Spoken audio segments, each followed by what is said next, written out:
Hello NEET वाले बच्चों, सभी कैसे हैं? सभी अच्छे बच्चे होंगे। और अभी आपकी तैयारी बहुत अच्छी नहीं चल रही होगी क्योंकि एग्जाम अभी खत्म हुआ, सबका मन नहीं कर रहा पढ़ने के लिए। भाई जो आपका टारगेट है आपको उसको फोकस करना है, तो इसलिए मैं आपका ध्यान बिल्कुल नीट पे जाने के लिए, केमिस्ट्री के लिए, इसलिए मैं ये पूरी वीडियो लेके आया हूँ। पूरा आपको अच्छे से देखना है, अभी पॉसिबल है।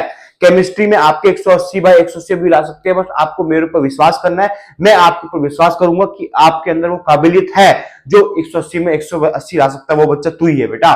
तो इसलिए पूरी वीडियो देखेगा। देख, आपके टाइम कितना बच रहा है? बस 2 से 2.5 महीने आपके बच रहे हैं, है ना। 2 से 2.5 महीने बस आपको एग्जाम के लिए बच रहे, टाइम बहुत कम है। टाइम पता कैसे जाता है? ऐसे जाता है, सब आ जाएगा भाई। आपको पता है होली हो जाएगी, होली के बाद मन करेगा कि भाई, होली के बाद दिन ऐसे आते हैं कि पढ़ने का मन नहीं करता है। तो टाइम तो भाई भूल जाओ, बहुत इजीली जाता है। तो इसलिए हमें जल्दी से जल्दी हमें अच्छे से अच्छी तैयारी करनी पड़ेगी, है ना। तो इसलिए टाइम तो कम है, आपको उसी में टाइम में ही बेस्ट स्ट्रेटेजी बनानी पड़ेगी। मुझे कैसे सब्जेक्ट को डिवाइड करना है, पहले ये करना है, ठीक है। लिखते जाओ, सब्जेक्ट को डिवाइड करना है। सब्जेक्ट को जैसे आपके कितने हैं? फिजिक्स, केमिस्ट्री, बायो, 3 चैप्टर, 3 है ना, फिजिक्स, केमिस्ट्री, बायो।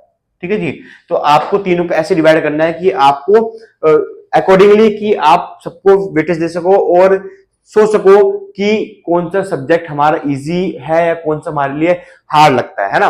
इसलिए आप क्लास 12th और क्लास 11th के बच्चे में, क्लास 12th में जो 55% सिलेबस आता है, क्लास 11 में 45% सिलेबस आता है, ठीक है, ध्यान रखना है। तो जो क्लास 12 बच्चे अभी एग्जाम देखे उनके लिए तो भाई नया नया है, बिल्कुल उनके लिए नया नया नहीं है, क्योंकि वो तो भाई फ्रेशर है, उनके लिए तो मोटा गरम गरम अभी है, क्योंकि गरम गरम खीर है, उसको सिर्फ हमें डालनी है और खानी है। तो हमें वो वाला सीन करना है। तो हमें क्या करेंगे, सभी बच्चे जो क्लास 12 में जो अभी एग्जाम दे रहे हैं, जो मतलब दे चुके हैं, क्योंकि अभी तो एग्जाम खत्म हो गए ना, तो वो करेंगे सीधे रिवाइज करना स्टार्ट करेंगे, रिवीजन लग जाएंगे सभी बच्चे। रिवीजन करेंगे, रिवीजन से क्या होगा, आपको क्या होगा, आपके जो कंसेप्ट थे वो आपको क्लियर हो जाएंगे और आपको भूलोगे नहीं आप, ठीक है ना। क्लास 11 वाले बच्चे करेंगे 45 मिनट, क्लास 11 का सिलेबस आता है 45%, तो आपको फिर पहले क्लास 12 पे ज्यादा फोकस करना पड़ेगा, ठीक है। चलो अब देखते हैं, कुछ सस्पेंस भी है इस वीडियो में, तो वो पूरा बताऊंगा। पहले तो ये मिथ निकाल दो कि केमिस्ट्री एक रटने वाला सब्जेक्ट है। केमिस्ट्री एक रटने वाला सब्जेक्ट नहीं है, ठीक है। केमिस्ट्री एक समझने वाला सब्जेक्ट है। कौन सा है? समझने वाला है। आप उसको समझो, समझो, समझना है केमिस्ट्री को कि कैसे कैसे नेमिंग रिएक्शन हो रहे हैं, कैसे कैसे रिएक्शन होती है, कौन सा आईयूपीएसी नेम है, कौन सा रिएक्शन हो रहा है, तो वो समझना पड़ता है, वो रटना नहीं पड़ता है। रट्टा जो बोलते हैं, रट्टा मार रहे हैं, वो गलत बोलते हैं, वो भी समझते हैं चीजों को, है ना। ठीक है, आपको सभी की चैप्टर्स की वन शॉट देखनी है, सभी चैप्टर्स को आपको वन शॉट देखनी है। उससे आपको क्या हो जाएगा, मैं ये नहीं कहूंगा कि आप मेरी वन शॉट देखो, आप किसी की भी वन शॉट देख सकते हो, मैं ऐसा नहीं कहूंगा, ठीक है। तो आपके मात्र और मात्र 7 से 8 मिनट में मैं आपको पूरा केमिस्ट्री का आपके दिमाग से जो डर है वो निकाल दूंगा, ठीक है। चैप्टर की वन शॉट देख ली, वन शॉट के बाद करोगे सीधा आप उसकी शॉर्ट नोट बना लोगे। शॉर्ट नोट बनाने के बाद शॉर्ट नोट जो आपको सुंदर होनी चाहिए, जो आप क्या पढ़ो, पेपर के एक दिन पहले भी पढ़ सकते हो, पेपर के एक दिन पहले भी आपको वो पढ़ सकते हो। तो आपको उसको करना, रिविजन करना है। बार बार क्या करोगे, आप उसको रिविजन करोगे, रिविजन रिवीजन करना है। रिवीजन करते रहो, रिवीजन करते रहो, एक बार एक के बाद एक के बाद एक के बाद, तो भूलोगे नहीं, ठीक है। फिर प्रीवियस ईयर क्वेश्चंस लगा देने हैं, सभी के चैप्टर के प्रीवियस ईयर क्वेश्चंस लगा दोगे तो आपके लिए बेनिफिशियल होगा, ठीक है। फिर आपको एनसीईआरटी देखो पढ़नी ही पढ़नी है, क्योंकि एनसीईआरटी से तो पेपर आता है नीट का पेपर जो होता है केमिस्ट्री का, वो एनसीईआरटी से आता है, उससे बाहर नहीं आता है। कुछ भी जो डिफिकल्टी लेवल है, 80% जो पेपर है नीट का, 80% जो पेपर है नीट का बच्चा पार्टी, वो क्या होगा, इजी आता है। और 20% पेपर है जो थोड़ा बहुत आएगा, वो हम क्या कर सकते हैं, अगर हमारा स्कोर अच्छा आ रहा है तो हम उसको छोड़ भी सकते हैं, हम पर टाइम कम है तो, ठीक है।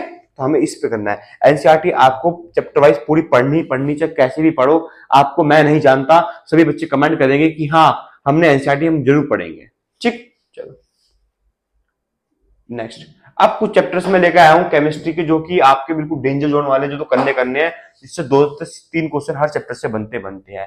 पहला आपको कोऑर्डिनेशन कंपाउंड है, दूसरा केमिकल बॉन्डिंग है, एल्डिहाइड कीटोन है, जीओसी जनरल ऑर्गेनिक केमिस्ट्री है, इलेक्ट्रोकेमिस्ट्री और नेमिंग रिएक्शंस है। ये सभी चैप्टर्स तो आपके कम से कम वेटेज भी मोटा मोटा देखा जाए तो आपके 90 से 100 90 मार्क्स के तो आपका यही चैप्टर बनते हैं, मतलब 80 to 85 नंबर के चैप्टर आपके यही बन जाएंगे, ठीक है। बात आती है फिर ये वाले चैप्टर्स। अब आती है येलो जोन वाले चैप्टर्स, बायोमोलिक्यूल्स, जो कि आपने पढ़ रखा है क्लास 12 में, इक्विलिब्रियम, पी ब्लॉक जो कटा था, लेकिन आप ये पी ब्लॉक जो है, एस पी डी एफ, तो ये 4 ब्लॉक से ही बच्चे पढ़ के जाएंगे कि ये क्या है, एक तरह का बेसिक है। बेसिक किससे बनता है? बेसिक बनेगा पीरियोडिक क्लासिफिकेशन से। तो बच्चे पीरियोडिक क्लासिफिकेशन भी पढ़ के जाएंगे। ठीक है जी।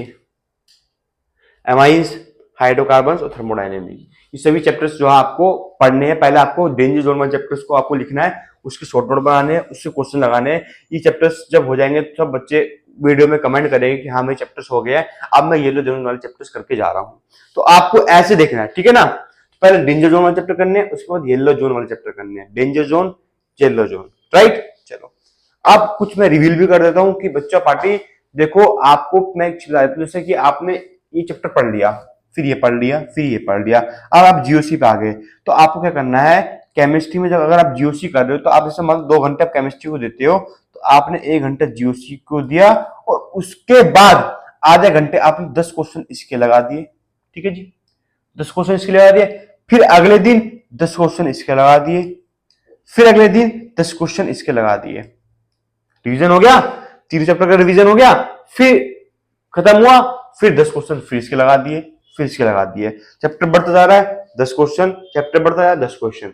तो ये आपकी ट्रिक होने वाली है, इससे आपके 100% नंबर लेके आने वाला हूं मैं केमिस्ट्री में। ये था सूत्र, ये था, ये सभी बच्चे, सभी कोई टीचर्स नहीं बताएगा यूट्यूब पर, है ना। हम यूट्यूब पे भोकाल लेके आएंगे कहीं नीट का, राइट। तो इसके लिए मैं रिवील भी कर देता हूँ, नीट का हमारा क्रैश कोर्स आएगा नीट का, जिसमें मैं आपको केमिस्ट्री पढ़ाऊंगा। देखो हमारे जो फैकल्टी है वो सभी के सभी अपने सब्जेक्ट में महारथी हासिल है। केमिस्ट्री में मुझे सच्चे से बहुत अच्छी नॉलेज है, फिजिक्स वाले सर पढ़ाते हैं, एमई सर पढ़ाते हैं, बायो के टीचर्स भी हमारे पास है।